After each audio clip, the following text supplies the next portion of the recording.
Hello बच्चों, आइए प्रश्न को देखते हैं। प्रश्न है ऊगेमी फर्टिलाइजेशन में भाग लेता है। हमारे विकल्प हैं एक बड़ा चल यानी कि मोटाइल मादा युग्मक व एक छोटा अचल यानी कि नॉन मोटाइल नर युग्मक।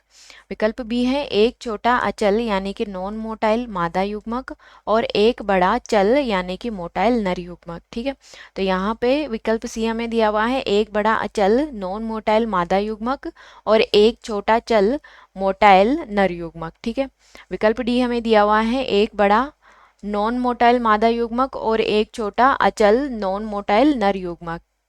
तो यहाँ पे बच्चों सबसे पहले हम बात करते हैं प्रश्न की मुख्य अवधारणा के बारे में। मुख्य अवधारणा, ठीक है, तो ऊगेमी फर्टिलाइजेशन में क्या होता है? ऊगेमी फर्टिलाइजेशन यानी कि निषेचन की जो प्रक्रिया होती है उसमें क्या होता है? एक तो नर युग्मक होता है, नर युग्मक जो कि कैसा होता है? नर युग्मक छोटा तथा चल होता है यानी कि मोटाइल होता है,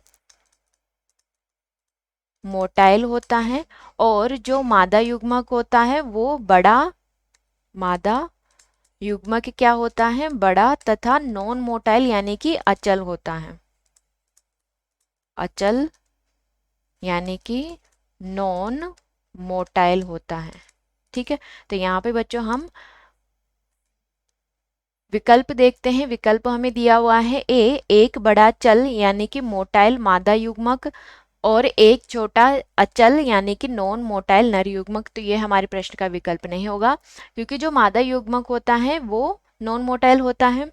विकल्प बी हमें दिया हुआ है छोटा अचल यानी कि नॉन मोटाइल मादा युग्मक और एक बड़ा चल मोटाइल नर युग्मक। ठीक है, तो ये भी हमारे प्रश्न का विकल्प नहीं होगा क्योंकि जो मादा युग्मक होता है वो बड़ा नॉन मोटाइल होता है और जो नर युग्मक होता है वो छोटा मोटाइल होता है। ठीक है, विकल्प सी हमें दिया हुआ है एक बड़ा अचल नॉन मोटाइल मादा युग्मक और एक छोटा चल यानी कि मोटाइल नर युग्मक। तो ये हमारे प्रश्न का सही विकल्प होगा जो कि ऊगेमी फर्टिलाइजेशन में भाग लेते हैं।